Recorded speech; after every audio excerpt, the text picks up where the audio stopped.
Yo guys, this is another video coming for you. This is gonna be about the latest fight that Canelo is about to have with John Ryder. You know, have you guys seen Rocky? Of course you have. Rocky 1. Yeah, in Rocky 1, Apollo Creed, he's out of challenges, and he tries to find a challenger that can get the crowd, get the fans excited about an upcoming fight. Without a ranked contender, what this fight is going to need is a novelty. This is the land of opportunity, right? So Apollo Creed on January 1st gives a local underdog fighter an opportunity. And he doesn't know really where to go, who to challenge. He's out of ideas, so he comes up with a last-minute solution. He wants to fight Rocky Balboa, right? And Rocky Balboa is a southpaw, and he has a nice clinging name like Rocky Balboa, the Italian stallion. Well, this is about to happen again, but this is like the Mexican version. Canelo Alvarez is up against John Ryder. And just like the last time it was a southpaw on Independence Day, this time it's a southpaw on the Cinco de Mayo. So, and he's a complete underdog, just like Rocky Balboa was. John Ryder, he's like a catchy name, and everybody likes, who is this underdog? Is he gonna get a shot on Cinco de Mayo against the unstoppable Canelo? So I get like Rocky 1 vibes from this. And it's the first Cinco de Mayo in Mexico. They've always done their Cinco de Mayos in US, the latest 20 years or something. This is the first time they're gonna do it in Mexico, and it's gonna be interesting. About John. So John, he's like a really humble, down-to-earth guy, He grew up in Islington, in northern parts of London. He's like a really big fan of Arsenal, and he has like fond memories of in the 90s. They always were like beating up against other teams, and he remembers the parades and everything like that. And he had some childhood heroes as well, like mostly English heroes like Nigel Benn and Prince Nassim Hamed, like these kind of guys. And he grew up in you can say a concrete jungle, like a council estate. It was a rough life. Like he didn't have everything that he wanted in his childhood, but he had like a really close-knit family and friends that he always trusted. And these are the same kind of friends that he hangs out with even today.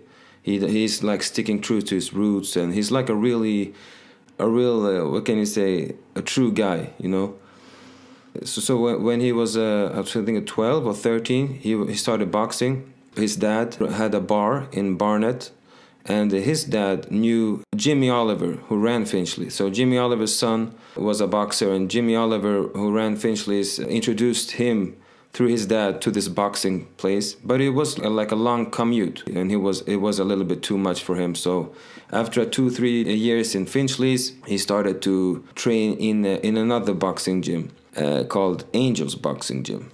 And I'm telling you, like, this guy, he has been through a lot, John Ryder, to get to this shot. He has like 4 or 5 wins and then a loss, and 3-4 wins, then a loss. So every time he was like trying to get to his dream to fight a championship world title fight and become famous and stuff, he was always like knocked down the peg in the last moment when it mattered.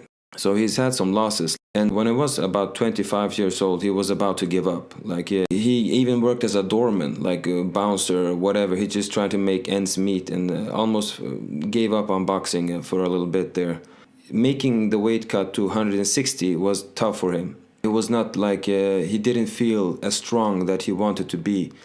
And in one fight against Nick Blackwell, he even says that, like, I hoped that I would get knocked out because I knew that I wouldn't give up. So I would just want to lose. I want to get knocked out, then get this punishment the whole match. And he also talks about, watching 24/7 when he was a little kid, and watching Ricky Hatton against Floyd Mayweather was a dream. Like he could never imagine like he would be in this position to fight a great title shot against Canelo. Absolutely not. So this is a moment for him to really prove it, what he got. And he got humble beginnings and a really workers' mentality, I would say that he's a real people's champion to the English people. And his only dream is to like get some money so he can take his kids to Disneyland. So this is this guy, and let's see. His style of fight is a little bit. He's a southpaw, so like I said in the beginning, you know, and he's a bit aggressive. He has a steady pace. Like he is aggressive, but he's not like reckless with it. So he's gonna come up and he's gonna make his moves and steady pace, try to outwear the opponent. He has like slick, evasive movement, head movement. He's got that as well, but not fast feet. I wouldn't say that. Not fast feet nor fast hands, and he can be a little bit predictable and one-dimensional. So yeah, he's a southpaw, and traditionally, orthodox fighters have a little bit difficulties with southpaw. Yeah, but he's not an ordinary southpaw. This guy, he will like come at you straight on, like square down. So he will not like give you angles and in and out. So he will like square you up and have a southpaw in that kind of a way. And that is not a traditionally hard opponent for an orthodox fighter to win against. Like if you are a southpaw, you know you want to come in, do your jabs, give him some weird, unpredictable angles. But if you're just gonna stand there and trade, then perhaps being a southpaw will not be like a really big advantage against Canelo. But he's a game guy, and he's gonna want this more than ever. Like he has this mentality ready, and he's gonna be confident. So this is his pros.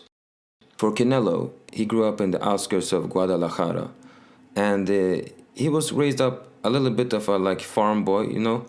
He was tending his cows and walking along, milking the cows, tending the pigs, and farming the land, and even selling ice cream with his father. So he didn't have a really traditional childhood, you can say. Like even from 5 years old, he has memories that he was helping his father working. He was very disciplined.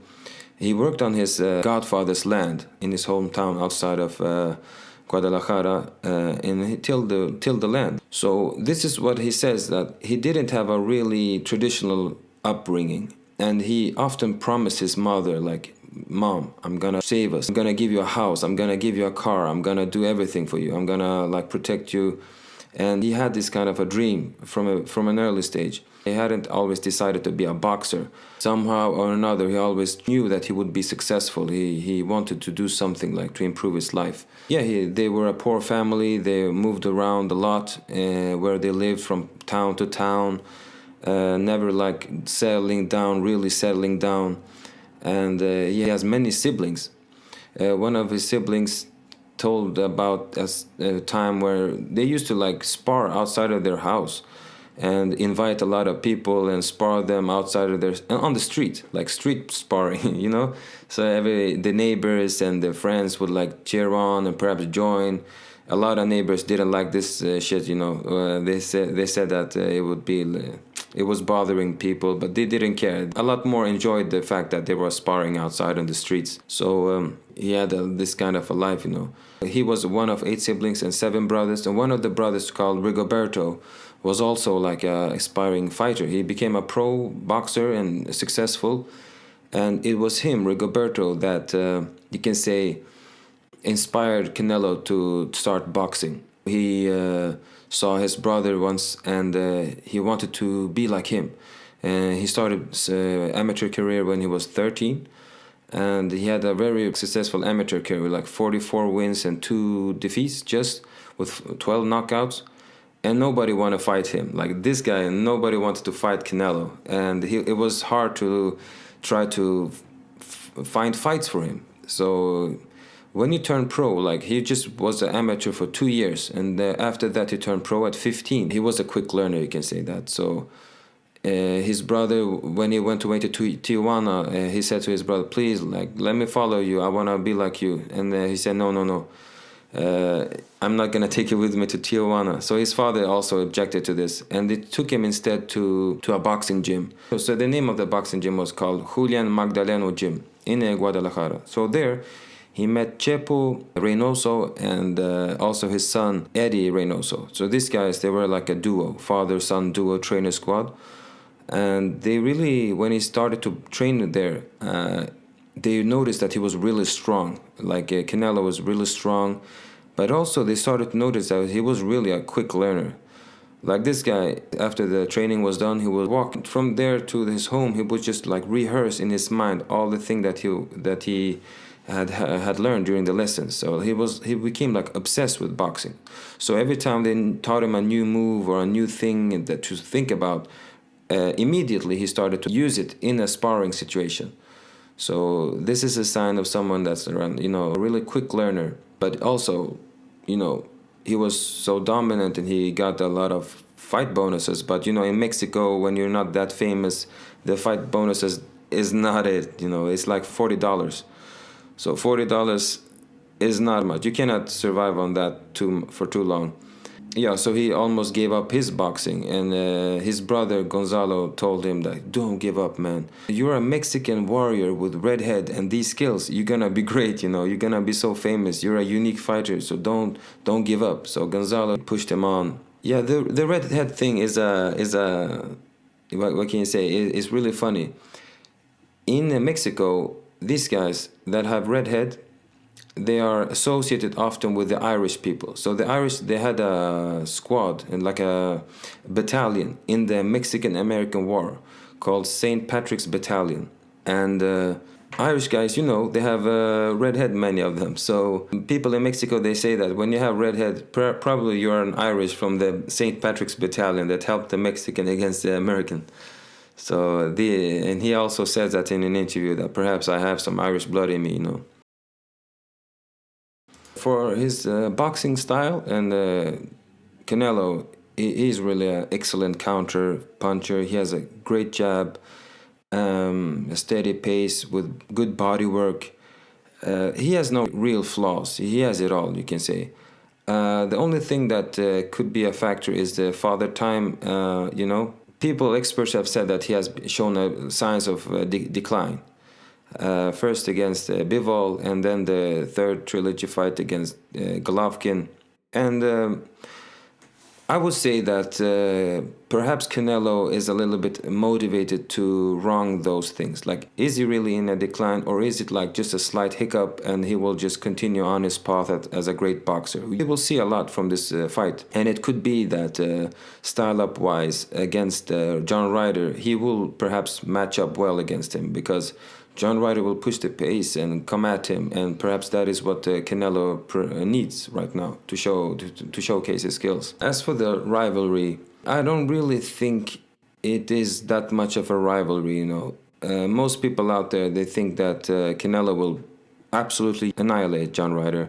John Ryder is a 10-1 underdog in this fight, and it could be that some experts say that Canelo might perhaps tire out in the later stages of the round, but the majority of experts say that he will probably knock John Ryder out in the round 7 to 9, something like that. So it's gonna be an interesting fight. Another thing that's against John Ryder in this fight is the fact that John Ryder has only won Daniel Jacobs. The other common opponents that they have fought, all of them have been beaten by Canelo soundly. Like, he's beaten Billy Joe Saunders, Callum Smith, Rocky Fielding, and all of these guys have beaten John Ryder. So, yeah, it doesn't look that good for him. But, this is like the thing that ties it back to Rocky. Like, yeah, you don't have so much going for you in terms of experts cheering for you and historical rivalries and whatever. But you never know, like, what you can show. And the right day, if you have really a motivation to prove something, you never know what you can do. This is going to be a chance for John Ryder to prove that. John Ryder, I really think he's so motivated. He has sacrificed a lot of Christmases, a lot of birthdays he has missed, a lot of things that he hasn't attended to with his family, and he's a really family man, family-oriented. So this match will be everything to him. It will mean everything.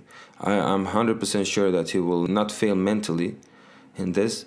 And for Canelo, what's at stake is to prove if his last two fights was just a hiccup, or is it like Father Time knocking at the door?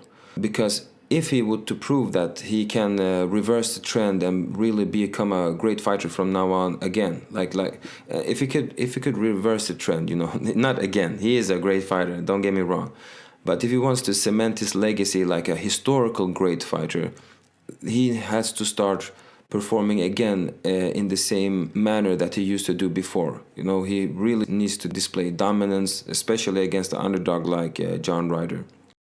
Okay guys, this was a different kind of video. It was like more conversational than the last couple of promotional videos that I've done. I'm really interested in hearing feedback from you guys. Like, do you like this kind of a conversational promotion?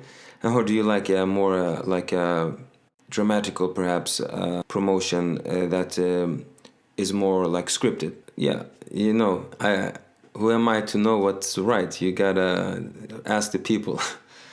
Take care, guys, and nice chatting with you. Hope it's gonna be a great fight.